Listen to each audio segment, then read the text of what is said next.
হাঁপিয়ে গেলাম, দৌড়তে দৌড়তে আসছি। 8টা না বাজে, কারণ 8টা বেজে গেলে আর বাইরে যদি থাকি তাহলে তো যে কোনো সময় আমাদের উপর অত্যাচার হবে। আমাদের মুখ্যমন্ত্রী মমতা বন্দ্যোপাধ্যায় বলে দিয়েছেন আজকে রাত 12টার পর বারণ করেছেন উনি কেউ যেন না বেরোয়, কারণ উনি তো সুরক্ষা দিতে পারবেন না।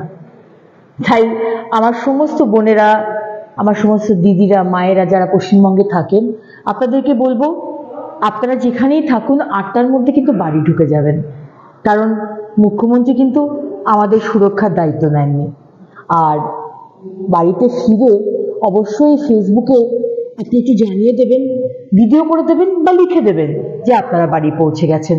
কারণ দেখুন, ভারতবর্ষের মহিলারা এগিয়ে যান, কেউ বর্ডারে অপারেশন সিঁদুরে যুদ্ধ করছে, কেউ আকাশে যাচ্ছে, কেউ আবার দেশ বিদেশে খেলছে, ভারতবর্ষের নাম উজ্জ্বল করছে। কিন্তু আমাদের তো সেই সৌভাগ্য নেই। আমরা তো পশ্চিমবঙ্গের মানুষ, এখানে তালিবানি মানসিকতা।